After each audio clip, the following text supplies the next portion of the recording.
Quelques mots d'introduction. Je suis venu avec ma femme Françoise, parce qu'on a ici, enfin pour des raisons familiales un peu, on a ici notre fils Antoine et sa petite famille.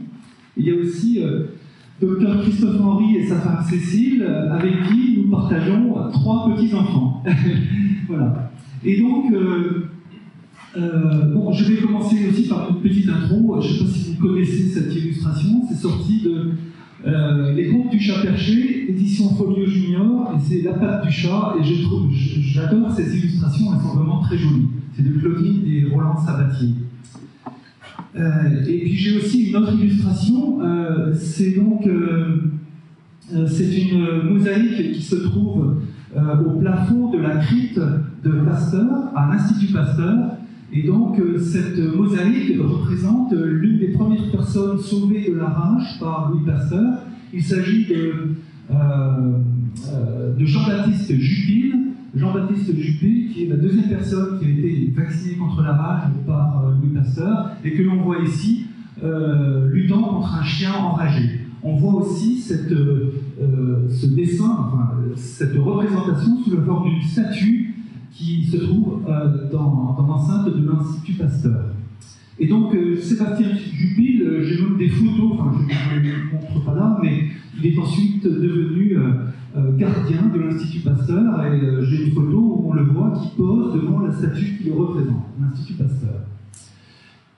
Et donc, voilà, je vais parler de l'odyssée des virus à travers les espèces pour illustrer le fait que bon, les virus se déplacent d'espèce en espèce, enfin, peuvent sauter d'une espèce à une autre espèce. Et avant de commencer, je vais vous poser 2 ou 3 questions de culture générale. Il y aura peut-être des personnes qui sauront me répondre. À votre avis, existe-t-il des maladies virales qui ont été éradiquées? Pouvez-vous me citer des maladies virales qui ont été éradiquées, c'est-à-dire qui n'existent plus sur le globe? Variole. Oui. Non. Il y a une autre maladie? Non. Non, il y a de la peste. Non, mais dans peste, il y a quelque chose de bon. Alors, l'autre maladie, c'est la rinderpest, ou peste bovine, qui a été éradiquée, officiellement éradiquée, je crois, en 2011 ou 2014. Donc, 2 maladies virales ont été éradiquées, la variole et la rinderpest. Et la variole, savez-vous, par exemple, quelle était la dernière grande épidémie en Europe? Là, j'étais sûr qu'il y aurait quelques personnes. Voilà, c'était ici, à Vannes, la dernière grande épidémie de variole en Europe, donc en 1954, 54-55. Effectivement, c'est raconté notamment par M. Cadoret, je crois. Et donc, il y a eu d'abord des enfants atteints donc, à l'hôpital Schubert à Vannes. Et en tout, il y a eu à peu près une centaine de cas, 98 je crois, donc 20 mortels. Donc 20 personnes en sont mortes, dont Dr Guy Gross, qui était pratiquement le représentant de l'agence régionale de santé ici. Quoi. Il est mort d'avoir, enfin, il a été infecté par la variole en venant voir le premier patient.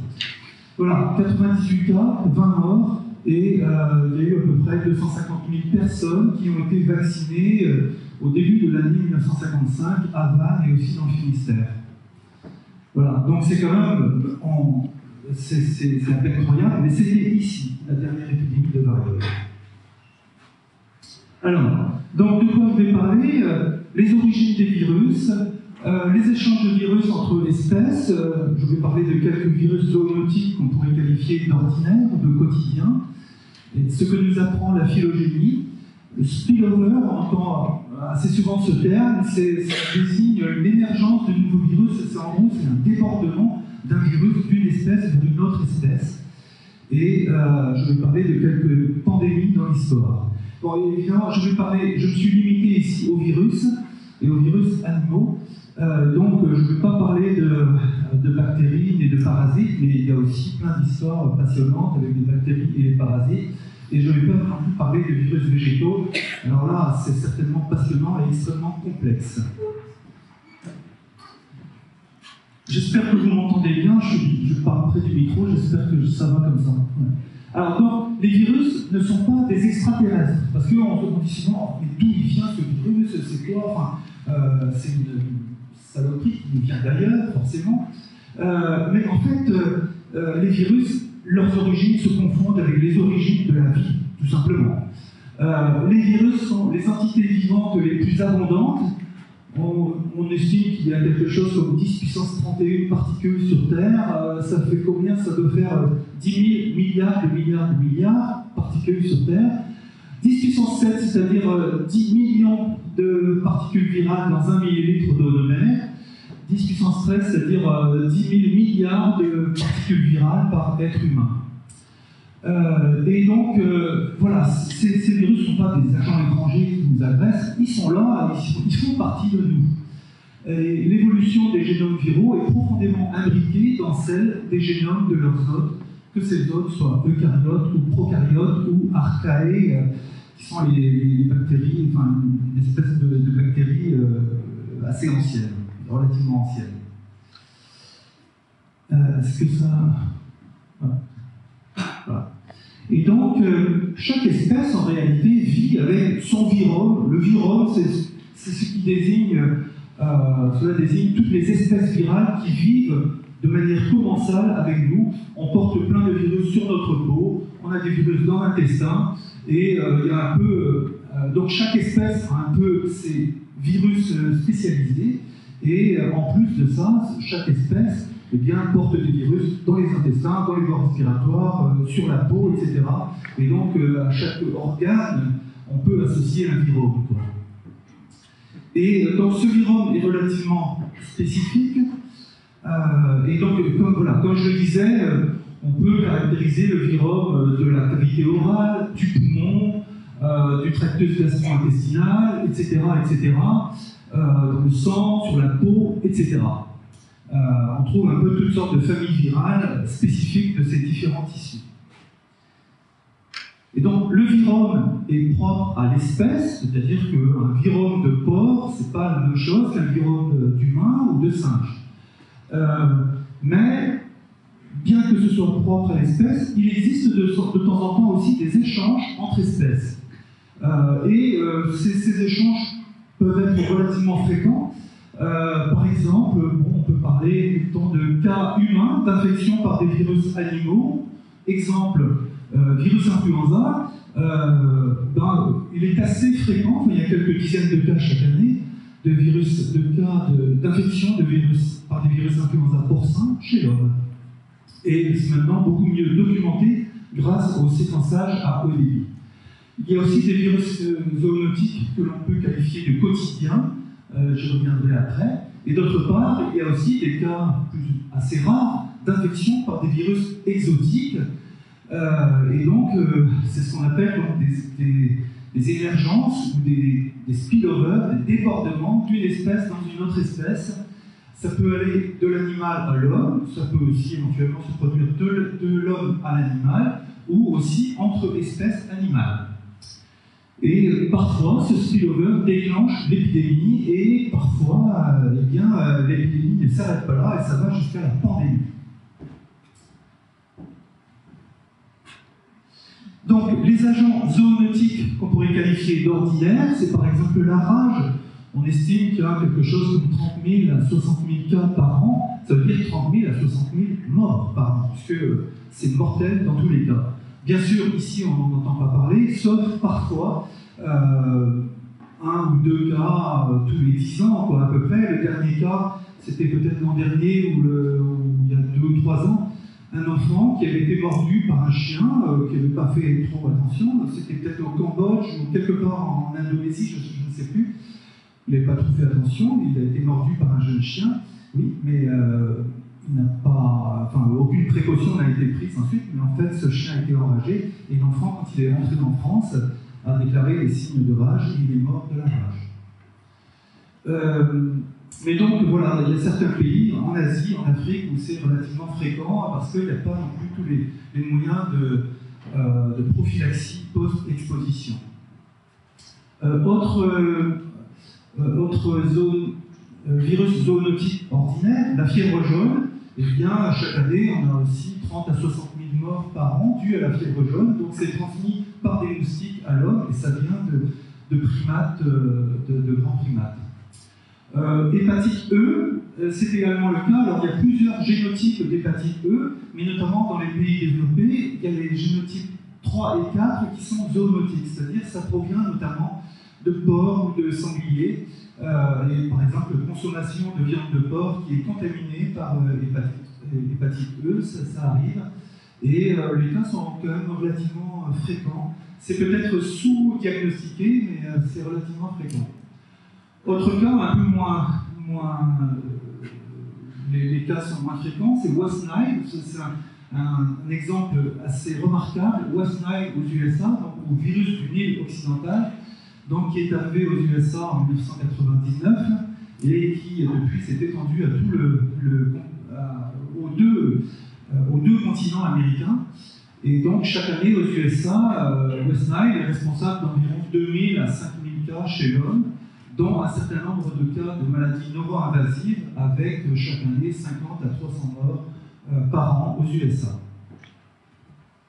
Et donc West Nile, voilà, c'est un virus qui est arrivé en 1996 et non, 1999, excusez-moi, aux USA. Donc, comme on le voit sur la carte en haut à droite, à New York, on ne sait pas très bien comment il est arrivé là, mais apparemment ce virus était très proche d'un virus isolé précédemment en Israël. Donc peut-être que c'était par l'importation frauduleuse d'oiseaux de proie, ou on ne sait pas. On ne sait pas, mais en tout cas, le virus est là et ensuite il s'est propagé en quelques années ou quelques mois même, il s'est propagé à tous les États-Unis. Et donc vous voyez quelques exemples ici. En 2006, 1500 encéphalées ou méningites, 177 morts. En 2012, 286 morts aux USA. En 2021, 2700 cas, 191 morts. En fait, le virus West Nile n'est pas un virus humain, c'est plutôt un virus des oiseaux. Et d'ailleurs, ça a décimé beaucoup d'espèces d'oiseaux aux USA, donc des passereaux, des chais, des merles, enfin les espèces américaines. Et bon, c'est transmis par des vecteurs, des arthropodes, donc des insectes qui piquent les moustiques pour se nourrir, qui piquent les oiseaux pour se nourrir de leur sang. Mais de temps en temps, ces insectes parfois ne sont pas trop spécifiques et il arrive qu'ils aillent piquer aussi des mammifères, le cheval, l'homme, le chien. Et donc, dans ce cas, ça conduit à une infection chez ces individus, chevaux, chiens, hommes, etc. Et ce qui conduit donc à ces cas graves, enfin, parmi ces cas d'infection, quelques cas graves, y compris des cas mortels. Alors, bon, je vais pas, enfin, je suis obligé de me limiter à quelques cas. Bon, Ebola, vous en avez tous entendu parler. Il y a notamment eu une épidémie épouvantable dans l'Ouest africain en 2014-2016. Il y a eu plus de 28 000 cas, dont 11 300 morts, ce qui est quand même considérable, hein, plus de 30% de mortalité. Et enfin, ça a duré très très longtemps encore. Et oui. À qui est la trottinette, s'il vous plaît? Les trottinettes sont interdites dans les bâtiments à cause de la batterie. Donc, si vous avez un antivol, vous pourrez la mettre dehors, s'il vous plaît. Je suis désolée, mais question de sécurité. Et donc, cette épidémie d'Ebola n'est pas la première, n'est pas la dernière non plus. Et donc, Ebola, le virus et les cas d'Ebola sont connus depuis 1976. Et depuis 1976, il y a eu une vingtaine ou une trentaine d'épidémies. D'ailleurs, après celle de l'Afrique de l'Ouest, par exemple, 2018-2020, en RDC, donc République démocratique du Congo, c'était la 10e épidémie. Alors, je ne sais plus trop, est-ce que c'est la 10e épidémie en RDC ou la 10e épidémie au total? Je ne sais pas trop. Mais là aussi, c'était une épidémie relativement importante, 3400 cas, 2300 morts. Donc, vous voyez combien ça peut être mortel, à plus de 50% de mortalité. Et donc là, il y a une transmission directe entre des personnes. Mais heureusement, on peut facilement identifier les cas parce que c'est vraiment par contact direct, c'est-à-dire qu'il n'y a pas de transmission par voie aérienne, ce qui fait qu'il a été possible dans chacun des cas d'identifier et d'isoler les cas contacts et finalement d'arrêter comme cela l'épidémie.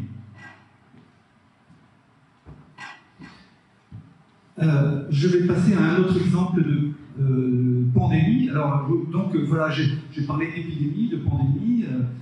À quoi pensez-vous quand on parle de pandémie? Covid. Avez-vous d'autres exemples? Grippe aviaire, vous êtes sûr? La grippe, oui. Ouais, la grippe espagnole, le parc espagnol. Il y en a une quand même, il y a une maladie pandémique qui a fortement touché l'humanité depuis 40 ans. Le sida. Ah. Et donc le sida, donc 1981, première description de quelques cas aux USA. 1983, le HIV-1 est identifié. En 2024, il y a dans le monde à peu près 40 millions de porteurs du virus, et sur les 40 ans, donc de 1980 à 2024, à peu près plus de 40 millions de décès. Maintenant, les décès sont un peu moins nombreux que c'était le cas il y a 10 ou 15 ans. Il y a 10 ou 15 ans, on était à peu près à 1,5 million de morts par an dans le monde. Actuellement, vous voyez, en 2023, il y avait 630 000 morts dues au sida en 2023, et tout ça grâce notamment au développement des traitements antirétroviraux. Et actuellement, sur les 40 millions de porteurs, on estime qu'à peu près, 75%, donc à peu près 30 millions de personnes sont sous thérapie antirétrovirale, ce qui permet de diminuer la transmission, etc.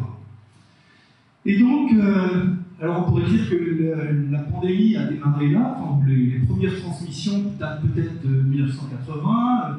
En fait, on a identifié a posteriori des cas, notamment deux cas, ZR59, donc c'est Zaïre 1959, et DRC 1960, donc République démocratique du Congo 1960. Donc on dispose d'au moins deux isolats qui datent de 1959 et 1960, ce qui atteste du fait que l'épidémie, elle vient de plus loin que ça. Et donc, on sait maintenant que l'origine, eh bien, c'est un virus qui est issu du chimpanzé. Et en fait, il existe plusieurs virus. Il y a HIV-1 et HIV-2. HIV-1, il y a 4 génotypes, 4 génotypes, M, N, O et P. N et N proviennent du chimpanzé, O et P proviennent du gorille. Et en fait, O et P c'est relativement rare, N aussi, et c'est vraiment le HIV-1 lignage M, c'est lui qui est le virus pandémique, et c'est lui que l'on trouve partout dans le monde. Les autres, donc N, O et P, ainsi que HIV-2, ça se compte par quelques dizaines, quelques centaines de cas, mais on est loin de la pandémie, ça n'est pas la pandémie. Et donc, voilà, l'origine c'est le chimpanzé pour HIV-1M. Donc ça explique l'origine, je n'ai pas encore dit quand, mais il y a eu ensuite une explosion épidémique favorisée notamment par le sexe, la prostitution, etc., l'utilisation de drogues intraveineuses, les transfusions, etc. Tout ça a contribué à l'explosion épidémique. Et donc il a été possible de retracer, notamment grâce aux isolats historiques, il a été possible de retracer l'origine du virus et de deviner, de calculer à peu près de quand date l'émergence de l'arrivée du virus HIV-1 chez l'homme.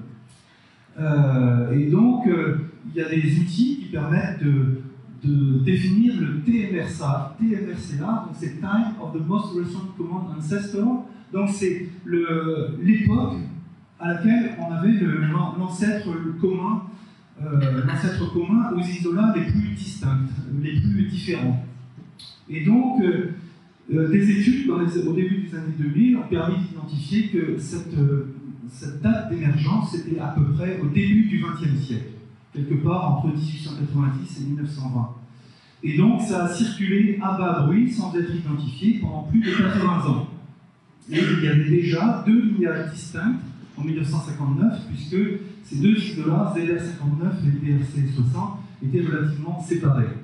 Et donc voilà, la diffusion a été facilitée notamment par un changement de mode de vie en Afrique, changement de mode de vie, un mode de vie qui au départ était rural est devenu urbain. Il y a eu aussi beaucoup d'exploitation de métaux autour du fleuve, je ne sais plus quel fleuve, mais on peut trouver pratiquement des cas historiques ou la progression historique du HIV autour d'un grand fleuve en Afrique. Et tout ça a été aussi facilité par la naissance de grandes villes africaines. On a deux photos ici où on voit donc Léopoldville en 1896. Léopoldville est devenu ensuite, c'est Kinshasa, donc on le voit ici un peu plus tard, au début du XXe siècle.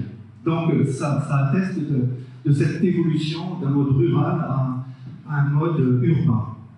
Et donc comment peut-on ainsi reconstruire l'histoire? Eh bien c'est grâce à la phylogénie. Et je l'ai représenté ici, donc cette phylogénie pour reconstruire l'évolution. Donc lorsqu'on sait, par exemple entre 1960 et 2024, on est capable d'observer et de calculer la vitesse d'évolution du génome du virus VIH. Donc on est capable, en voyant cette distance d'évolution et en disposant du temps, eh bien on peut calculer la vitesse d'évolution. Et à partir de cette vitesse d'évolution, si on dispose d'isolats relativement distincts, différents, on peut retrouver à peu près à quelle date ils pourraient se rejoindre dans le passé, étant donné la vitesse d'évolution que l'on connaît. Donc il y a ce qui est observé et ce que l'on déduit avec une certaine marge d'erreur. Et pour tout ça, donc, on est beaucoup aidé maintenant par la puissance des outils informatiques, qui sont vraiment à la portée de tous. Et donc, un nouveau petit quiz. Par exemple, c'est juste pour illustrer la puissance des outils informatiques. Il y a une phrase, donc la première phrase paraît assez anodine. La colline était cachée par la brume et par la nuit. Bon, si je vous demande d'où vient cette phrase, vous serez probablement incapable de savoir. Mais vous cherchez sur votre iPhone, vous tapez ça, la colline était cachée par la brume et par la nuit, et en quelques secondes, vous saurez d'où ça vient. Donc tout ça, c'est pour... Et encore, ça illustre, mais vraiment, de manière très très rudimentaire, la puissance des outils informatiques. Je vous invite à le faire. Deuxième phrase, longtemps je me suis touché de bonne humeur. Bon, alors, mais là aussi, en fait, vous savez, beaucoup savent d'où ça vient, mais même si vous tapez ça sur votre iPhone, il vous dira aussi quelle est la phrase d'origine et d'où ça vient. Cette phrase est assez connue. Et donc, et cette phrase, en fait, dérive d'une phrase plus connue. Longtemps je me suis couché de bonne heure. C'est une phrase mythique, c'est la première phrase à la recherche du temps perdu. Et donc, on peut transformer cette phrase par quelques modifications minimes de quelques lettres, une substitution d'un C par un D, on enlève le E à la fin, et puis on insère deux lettres, et puis voilà, cette phrase est altérée. Et si on connaît donc cette fréquence des mutations, on connaît la fréquence, donc on connaît la vitesse d'évolution, et donc c'est ça qui permet de calculer le temps qui a été nécessaire à produire une phrase avec telle et telle altération. Donc voilà, ça c'était juste quelques mots pour expliquer la phylogénie. Et donc, j'ai parlé de l'Ebola, j'ai parlé du sida, et depuis sont apparus de très nombreux virus, notamment pas mal de coronavirus. L'un des premiers, donc c'était le SARS en 2002-2003. Donc il y a beaucoup de personnes, les jeunes ici ne s'en rappellent pas évidemment, certains n'étaient pas nés peut-être. Et est-ce que vous vous rappelez la panique que ça a été en février 2023, donc ces cas de syndrome aigu respiratoire sévère, notamment en Asie, qui ont été responsables quand même d'à peu près 8000 cas, c'est en Asie et aussi au Canada notamment, et ça a été responsable d'à peu près 800 morts. Et donc, ça a été vraiment la panique, et pendant quelques mois, on s'est dit, c'est quoi ce virus? On a parlé de métapneumovirus et puis d'autres virus, et puis finalement, ils ont identifié un coronavirus. Et entre-temps, d'autres coronavirus un peu similaires au SARS ont été identifiés, notamment le MERS, Middle East Respiratory Syndrome, donc c'est C'est en gros le SARS du Moyen-Orient. Et donc il est apparu en 2012. Il a été responsable depuis cette époque d'environ, on doit être maintenant à plus de 3000 cas confirmés, à peu près 890 morts. Enfin, en tout cas, sur la période 2012-2022, c'était ça, 2600 cas confirmés, 890 morts. Bon, et puis ensuite, il y a eu, bien sûr, vous m'avez parlé auparavant de quelques pandémies remarquables. Effectivement, il y a eu la grippe espagnole en 1918. On pense qu'elle a été responsable de 20 à 50 millions de morts dans le monde. La grippe de Hong Kong en 1968. La grippe pandémique H1N1 de 2009. Tout ça, donc, ce sont vraiment des pandémies. Par contre, la grippe aviaire H5N1, c'est une grippe aviaire. D'accord, ça a été responsable de quelques cas humains, mais on n'en est pas à une pandémie. La pandémie est vraiment à craindre, mais on n'en est pas encore là, heureusement. Mais, enfin, ça menace beaucoup. Mais donc, la grippe aviaire H5N1, depuis 2003, un peu plus de 800 cas, donc 450 morts, donc il y a une mortalité vraiment importante, mais 850 cas, c'est rien sur plus de 20 ans. Grippe aviaire H7N9, 1600 cas depuis 2013, plus de 600 morts, donc là aussi c'est remarquable, mais ça n'en fait pas une pandémie, ça reste quelques cas, enfin c'est rien par rapport à la grippe saisonnière humaine. Et donc, comme j'ai parlé des coronavirus, SARS et MERS, eh bien, le SARS, du coup, a jeté le projecteur sur ces coronavirus. Parce que le SARS, donc, syndrome aigu respiratoire sévère, donc 8000 cas, 800 morts, on a ici un graphe qui représente l'évolution de l'épidémie, avec au départ quelques cas en novembre-décembre 2002, quelques cas en Asie, relativement isolés, sans lien entre eux,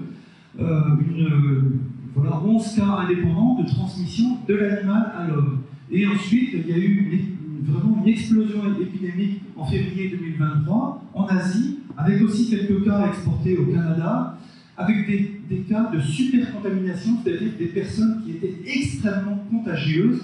Et par exemple, il y avait un médecin qui avait travaillé dans un hôpital chinois et qui ensuite a séjourné quelques jours à Hong Kong et qui, à Hong Kong, dans l'hôtel, a contaminé plein d'autres personnes par les systèmes de ventilation de l'hôtel. Donc ça, ce sont des événements de supercontamination. Donc ça, c'était en 2002-2003, et donc très rapidement, quand même, là c'est assez étonnant, je répète, à cette époque-là, 2003, très rapidement, en quelques semaines, les Chinois ont identifié le virus et ils ont identifié d'où provenait ce virus.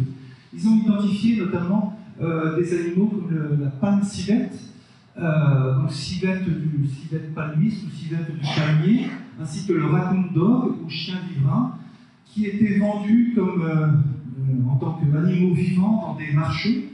Et donc le virus a été retrouvé sur ces animaux, et c'est vraisemblablement ces animaux qui ont contaminé l'homme. Et donc ça a été publié en 2003, enfin à la fin de l'année 2003. Cela dit, ces animaux n'étaient pas vraiment le réservoir primordial du virus. On s'est rendu compte, en recherchant après d'où provenait vraiment ce virus, il ne provenait pas vraiment de ces animaux, il provenait en fait de chauves-souris.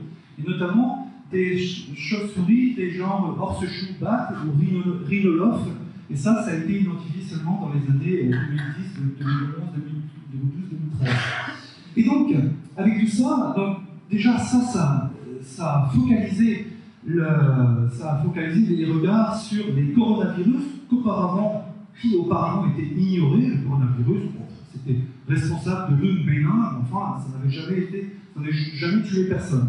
Mais là, on s'est rendu compte que les coronavirus étaient beaucoup plus importants et beaucoup plus menaçants qu'on ne le pensait. Et du coup, l'attention s'est portée sur un certain nombre de coronavirus.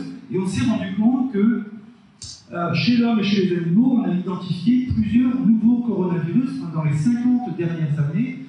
Notamment, il y en a eu pas mal chez le porc. Donc, on s'est rendu compte qu'il y a une très grande diversité des espèces de chiroptères, donc c'est des chauves-souris, etc.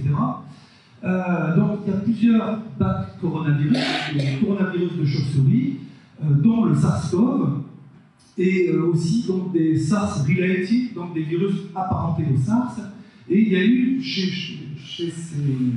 cette espèce de virus, ou ce genre de virus, il y a eu plusieurs sauts évolutifs qui ont été documentés depuis à peu près 1970. Par exemple, un passage de la chauve-souris au porc, donc c'était le PEDV, Porcine Epidemic Diarrhea Virus, dans les années 70. Un peu plus tard, en 2016, SADS, donc Severe Acute Diarrhea Syndrome. Bon, ça a été une épidémie très importante avec beaucoup de porcelets qui en sont morts. Ensuite, on a identifié aussi donc, des transmissions de la chauve-souris à d'autres mammifères, notamment avec le SARS, puis avec le SARS-CoV-2, puis avec le MERS. Et donc, voilà, on s'intéresse maintenant beaucoup plus qu'on ne s'intéressait il y a 20 ans au coronavirus et aussi au virus des chauves-souris, aux deux. Et donc, par exemple, chez les coronavirus, il y a un certain nombre de mécanismes qui sont inhérents à la biologie de ces virus. Ces virus ont un génome composé d'un long ARN, et chez les virus composés d'un long ARN, on a assez souvent des virus recombinants. C'est-à-dire lorsqu'une cellule est infectée par deux virus distincts, et bien parfois, on retrouve des virus recombinants qui combinent une partie du génome d'un virus avec une partie du génome d'un autre virus. Mais c'est à peu près la même chose, c'est comme si on avait, mettons, le boléro de Ravel qui commence avec 80 mesures par machin truc, et le reste par une autre personne, et donc c'est toujours le boléro de Ravel, mais c'est plus la même interprétation. Donc voilà, c'est un peu comme ça que j'explique la recombinaison. Et donc voilà, on s'intéresse beaucoup plus maintenant au coronavirus et aux chauves-souris. Et on connaissait déjà depuis longtemps 4 coronavirus endémiques chez l'homme. NL63, 229E, HKU1 et OC43. On les connaissait, mais ça n'avait aucun intérêt, ils étaient responsables de rhume bénin, c'était jamais grave pratiquement. Et puis là, donc, comme l'attention s'est portée au début des années 2000 sur les coronas, eh bien certains ont étudié, par exemple, se sont intéressés notamment à l'un de ces coronavirus qui est OC43, et ils se sont rendus compte que ce virus OC43 est en fait très proche d'un coronavirus bovin. Et donc on peut même, justement, avec ces vitesses d'évolution, on peut identifier à peu près la date d'émergence où le coronavirus, date à laquelle le coronavirus bovin aurait passé à l'homme. Et cette date d'émergence, c'est à peu près vers 1890. 1890, c'était avant la pandémie de grippe espagnole, et c'était la pandémie grippale connue avant la grippe espagnole. Et on a toujours pensé que c'était la grippe, une autre grippe. On ne savait pas trop laquelle, mais c'était une autre grippe. Et maintenant, il est devenu très vraisemblable en fait que ce n'était pas une autre grippe, c'était le coronavirus OC43 qui a été introduit chez l'homme autour de 1889. Et donc, vous voyez ici, par exemple, les courbes de mortalité en Indiana, donc aux USA. Donc, c'était la mortalité due au coronavirus sur 3 années successives, 1890, 1891 et 1892. Et donc, voilà, ça illustre l'importance de cette pandémie de grippe russe qui, vraisemblablement, était en fait le coronavirus. Et donc, je vais justement passer au virus influenza. Les virus influenza, donc, ce sont des virus dont le génome est composé de 8 segments d'ARN. On pourrait dire que le génome est composé de 8 chromosomes, pour aller plus vite. Et donc, ces 8 chromosomes codent pour plus de 10 protéines. Et donc, l'intérêt de ces virus, enfin, la particularité, c'est justement le génome segmenté en 8 segments d'ARN. Et donc, en quoi les virus grippaux, qu'est-ce qu'il y a de commun entre les virus grippaux de l'homme et de l'animal? Eh bien, donc chez l'animal, on a plusieurs formes de grippe. On a les palmipèdes sauvages. Alors, chez les palmipèdes sauvages, ou chez tous les oiseaux d'eau, on identifie énormément une très grande diversité de virus influenza. Et finalement, tous ces oiseaux aquatiques représentent le réservoir principal de la très grande diversité de virus influenza.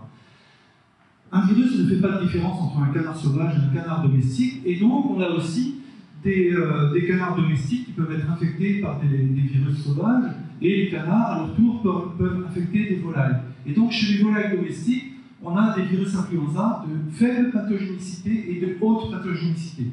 Je ne vais pas rentrer dans les détails, mais on distingue très bien les deux. Et la haute pathogénicité, ça peut tuer 50 à 80% d'un élevage, notamment d'un élevage de volailles. Et à partir de la volaille, le virus peut aussi passer à des mammifères, notamment le porc, le cheval, l'homme, etc. Et donc, chez l'homme, on peut distinguer, c'est un peu artificiel, on peut distinguer des virus émergents non pandémiques ou non encore pandémiques. C'est le cas, donc, par exemple, des virus dont je parlais tout à l'heure, H5N1, H7N9, quelques cas, mais c'est vraiment quelques cas, on peut craindre que ça devienne pandémique, mais en tout cas, ça ne l'est pas encore.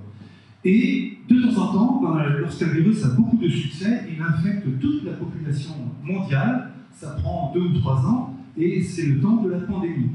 Mais après, contrairement à ce que certains ont pu dire, après la pandémie, le virus ne disparaît pas, loin de là.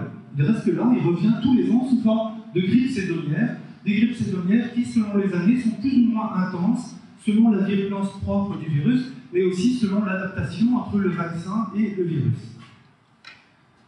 Et donc,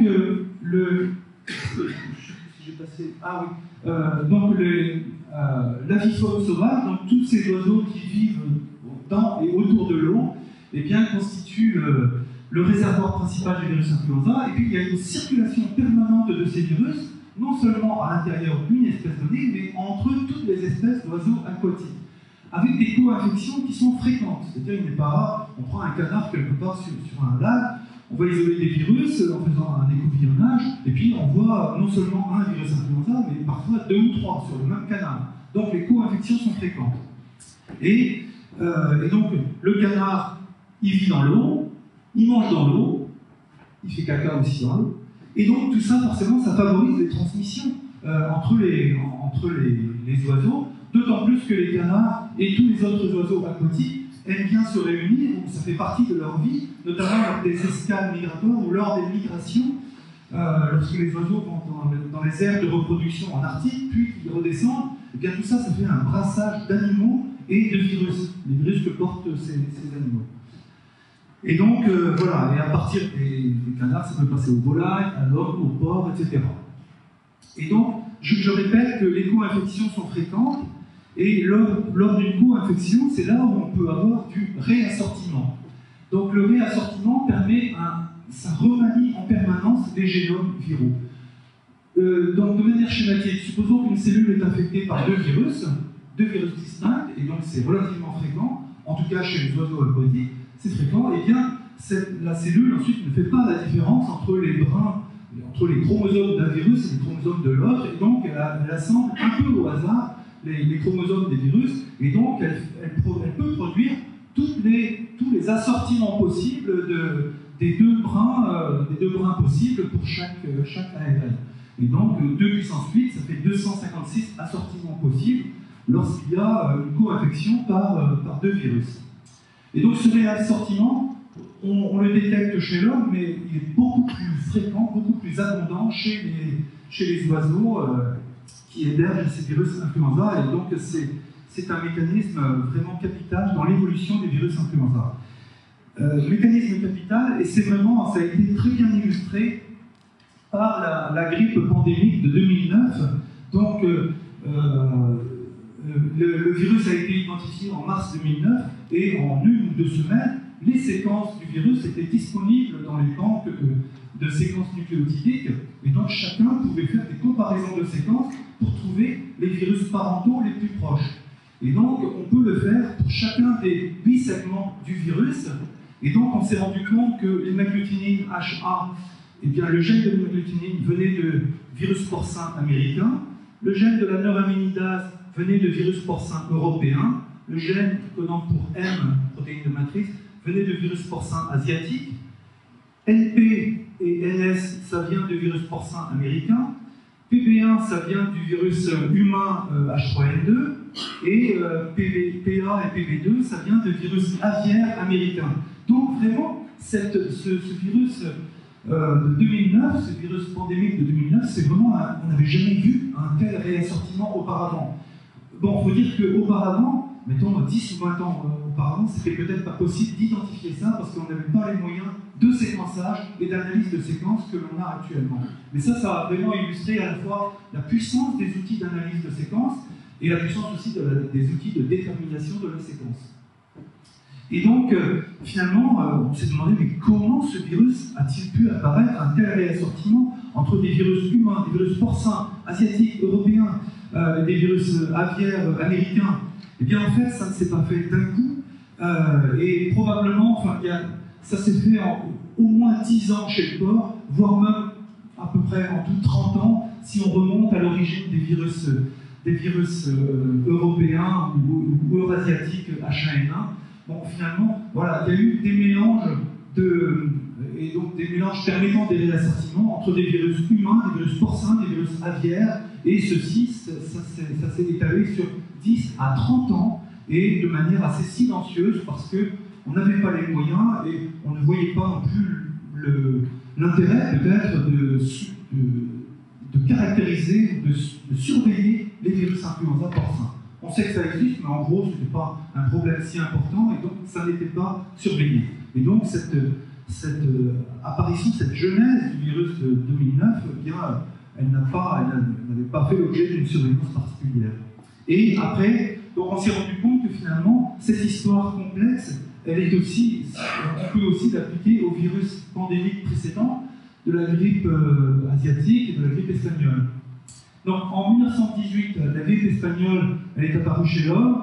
On ne sait pas si c'est apparu directement, enfin si c'est passé de l'oiseau à l'homme, plus vraisemblablement de l'oiseau à l'homme, mais en passant par le porc. Et en tout cas, donc, ce virus était un virus quasiment aviaire, mais qui s'est adapté probablement chez le porc, et il est devenu donc, le virus de la grippe espagnole. Donc ce virus pandémique n'a pas disparu, il est revenu ensuite chaque année sous forme de grippe saisonnière. Chaque année jusqu'en 1957.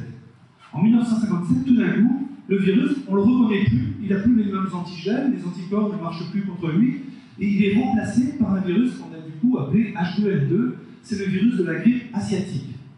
Et donc, simplement, ce virus avait échangé 3 de ses segments, PB1, N2 et H2, donc il est devenu H2N2, en ayant changé ces 3 segments, et il a remplacé le virus pandémique H1N1, et il a circulé jusqu'en 1968. À nouveau, en 1968, brutalement, ce virus change, il devient H3N2. C'est-à-dire qu'il a à nouveau échangé 2 de ses segments, et il est devenu le virus H3N2. Et ce virus H3N2 de la grippe de Hong Kong, apparu en 1968, et bien il revient tous les ans depuis. Donc depuis bientôt 60 ans, il est là tous les ans. Donc ça illustre bien le fait qu'un virus pandémique ne disparaît pas. Et donc, d'ailleurs, le virus H3N2, c'est généralement le virus le plus virulent dans les épisodes de grippe saisonnière humaine. Souvent, c'est le plus virulent. Pas toujours, mais c'est souvent. Et donc, à côté, j'ai représenté le rat H1N1, donc depuis 2009, donc ça fait maintenant 15 ans qu'il est là. Et voilà, donc ça illustre aussi le fait que ces virus ne disparaissent pas. Donc, en général, les virus influenza humains, ils restent chez l'homme, en général, mais ils peuvent parfois être transmis au porc. Et chez le porc, ils peuvent contribuer à nouveau à la genèse de nouveaux virus, comme je l'ai illustré dans la diapo précédente. Et donc, un virus saisonnier peut donner quelques segments, et ces quelques segments peuvent apparaître chez le porc, combinés à des segments d'origine porcine et d'origine aviaire, et ça peut donner éventuellement naissance à un nouveau virus qui d'abord est pandémique, puis devient saisonnier. Donc, les virus influenza, en général, restent chez l'homme, mais parfois quelques cas de transmission au porc. Et inversement, les virus influenza porcins, ils sont aussi parfois transmis à l'homme. Et donc maintenant, on connaît beaucoup mieux, parce que grâce au séquençage à haut débit, on est capable de caractériser ces cas. Et ça se produit notamment, il y a chaque année quelques dizaines de cas, identifiés notamment aux USA, à l'automne, lors des foires agricoles de l'automne aux États-Unis. Ça arrive assez souvent. Là, il y a une tradition qui est les show pigs.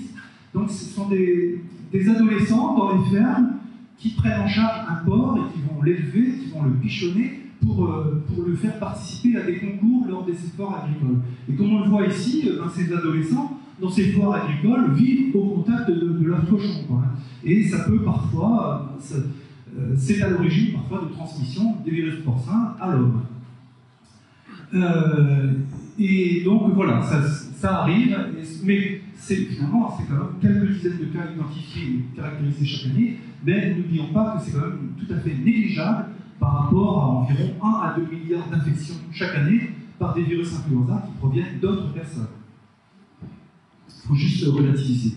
Et donc, les virus aviaires, alors maintenant, vous avez, donc quelqu'un a prononcé le terme de grippe aviaire pandémique, on n'en est pas là, mais on le craint, parce qu'en 1996 est apparu un virus H5N1, Goose Guangdong 1996, donc ça veut dire qu'il a été isolé dans une oie d'un élevage à Guangdong, en Chine, et ce virus a un facteur de virulence tout à fait remarquable, tout à fait, un facteur de virulence redoutable, et ce qui fait que ce facteur de virulence, c'est son hémagglutinin qui est tout à fait redoutable, qui rend le virus extrêmement infectieux chez les oiseaux.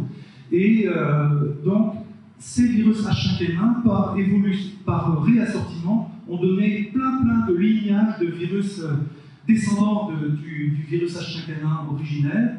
Et donc, ces virus H5N1, enfin le Goose Guangdong et tous ses descendants, ces multiples descendants, ont été responsables de plusieurs vagues d'influenza aviaire.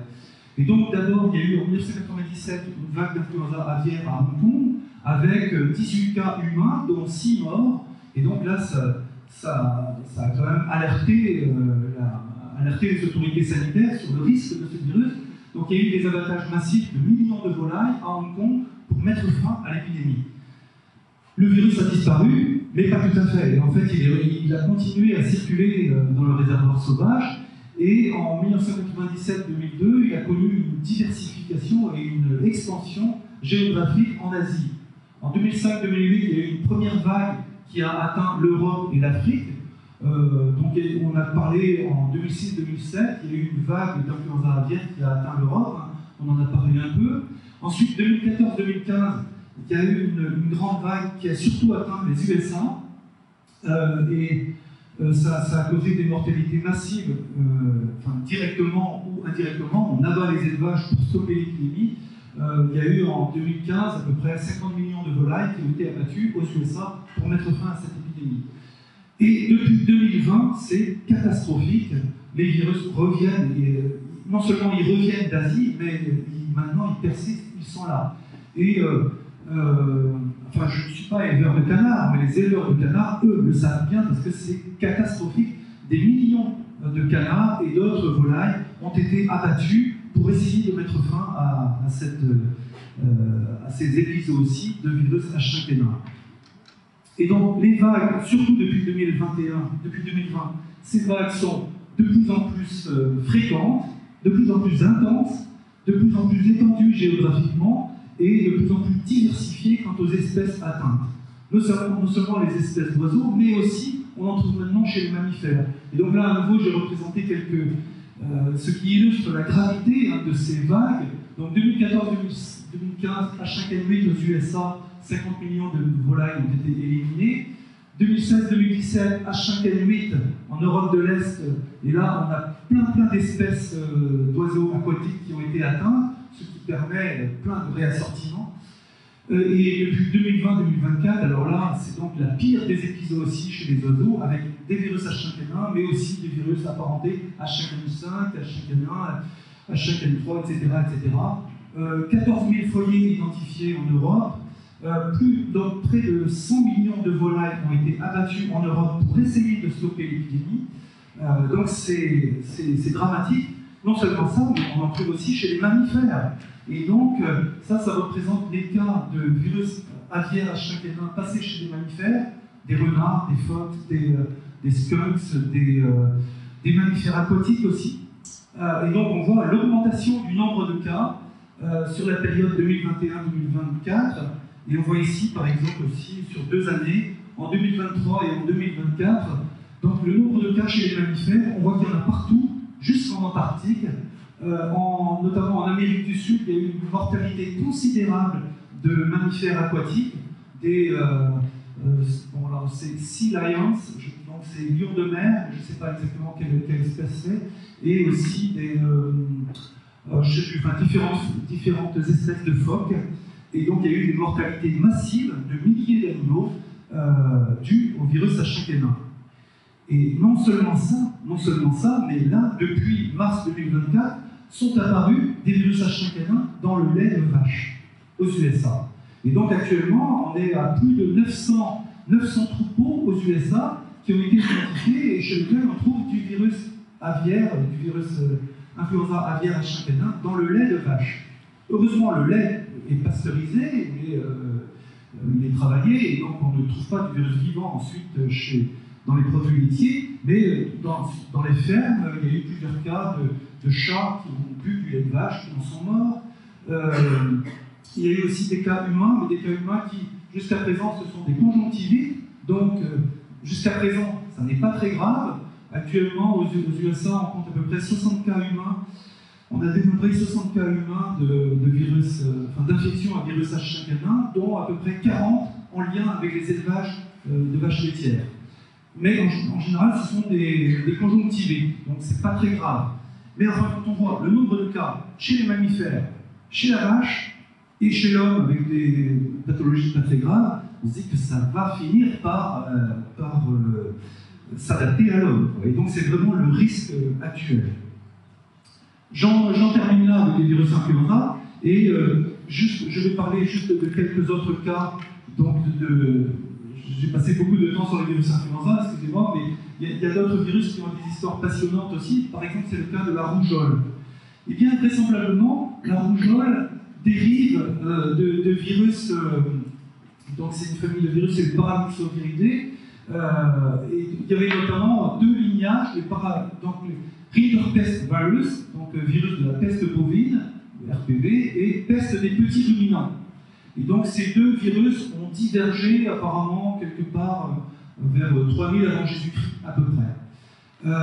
Ensuite, dans les premiers siècles de l'histoire chrétienne, peut-être un peu avant, il y a eu une divergence entre Rinderpest et rougeole. C'est-à-dire que, en fait, le virus de la rougeole, chez l'homme, il dérive du virus de la Rinderpest chez les bovins.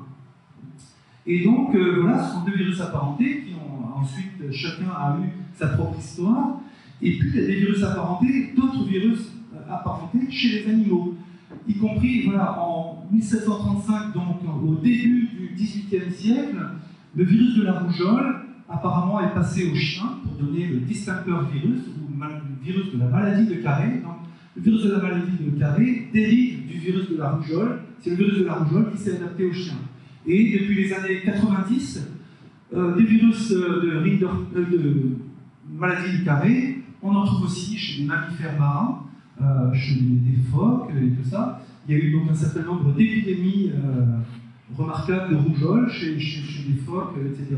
Et on en trouve aussi chez des carnivores de parcs africains. Excusez-moi, je suis à quel temps là? Ça va?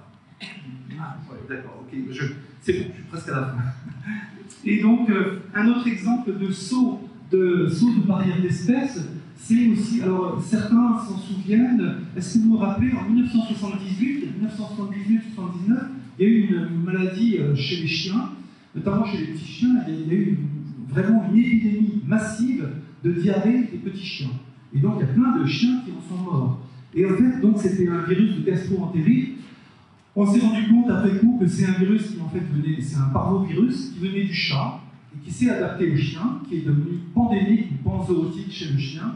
Donc il y a eu une première vague CPV2, canine parvovirus 2, et ensuite, apparemment, après une adaptation de ce virus, après un passage chez le raton laveur, il y a eu à nouveau de nouveaux lignages qui ont. Enfin, ce passage chez le raton laveur a permis à nouveau une évolution de ce virus et une adaptation encore meilleure aux chiens, avec plus de pathogénicité.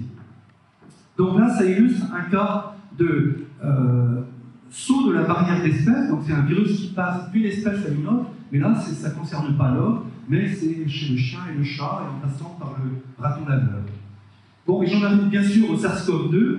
Donc, l'origine, on ne sait toujours pas. Saura-t-on un jour? Je ne sais pas. Mais en tout cas, voilà, c'est arrivé chez l'homme, et donc ça a causé...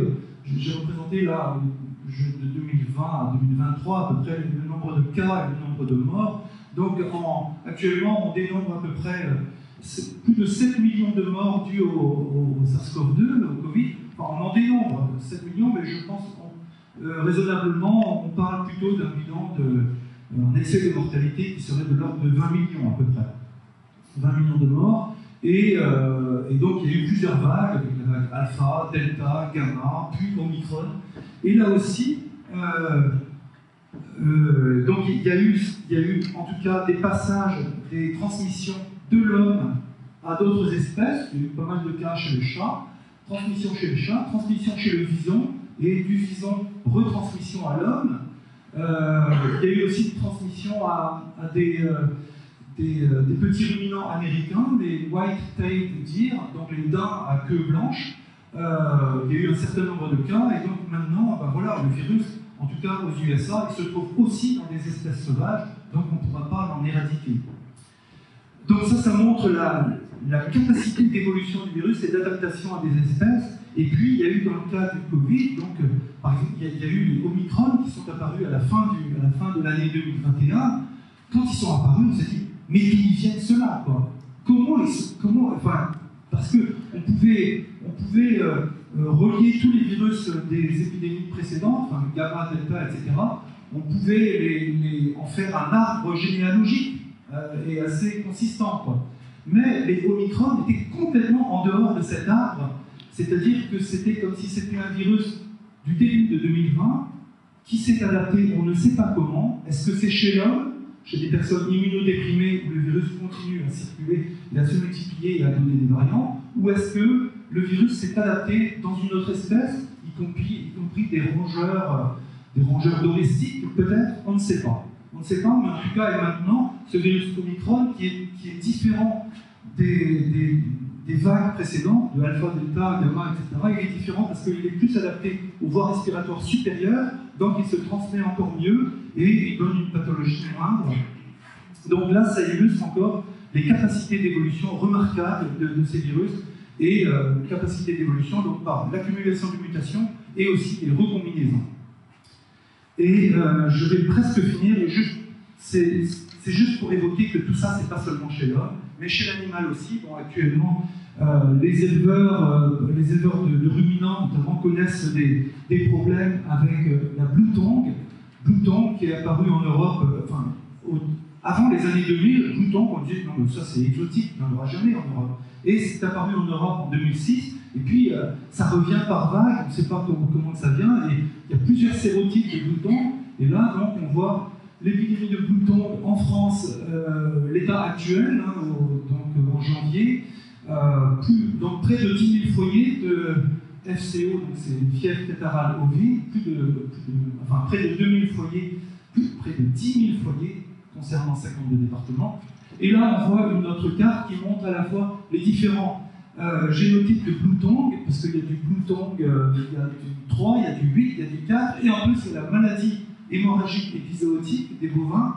Et donc, c'est catastrophique. Ces deux maladies, blue tongue et MHE, on pensait que c'était exotique, mais en fait, ben voilà, elles sont arrivées sur le sol européen, et évidemment, ça paraît difficile à chasser. Et juste pour garder en tête aussi, pour relativiser tout ça, et pour ne pas oublier certaines informations qui sont quand même importantes, c'est, ok, les virus, ils s'adaptent et tout ça, mais d'où ça vient, et c'est quoi la population d'animaux sur lesquels ces virus peuvent s'adapter? Eh bien, il y avait un article qui décrivait la masse des mammifères sur la Terre, les masses relatives des mammifères. Alors le graphe à gauche, en haut à droite, est assez intéressant. Donc les hommes, donc la population humaine, c'est à peu près 8 milliards de personnes, ça représente à peu près 400 millions de tonnes sur Terre. Les mammifères élevés pour l'élevage, c'est le triangle d'un peu en dessous, avec cattle, donc c'est les bovins. Donc ça représente à peu près un peu plus de 600 millions de tonnes. En revanche, les mammifères sauvages, c'est vraiment des petits bouts. On voit sur la gauche les éléphants et tout, les mammifères terrestres sauvages, par le petit triangle vert, et les mammifères sauvages marins, représentés par le petit triangle bleu.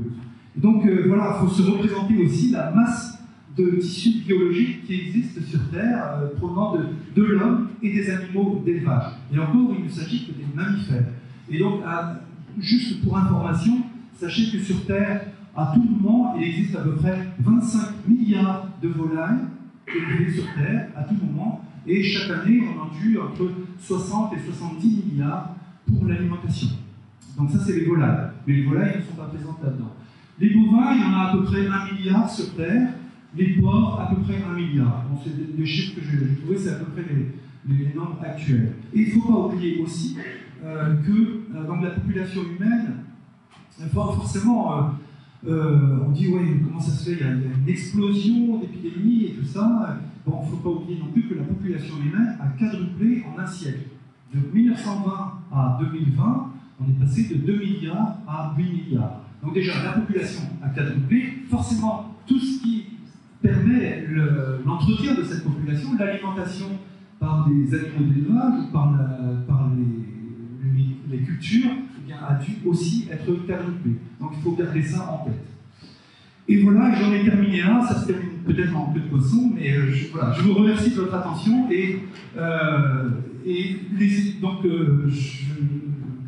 merci d'avance pour vos questions, j'essaierai d'y répondre si vous en avez. Voilà, merci.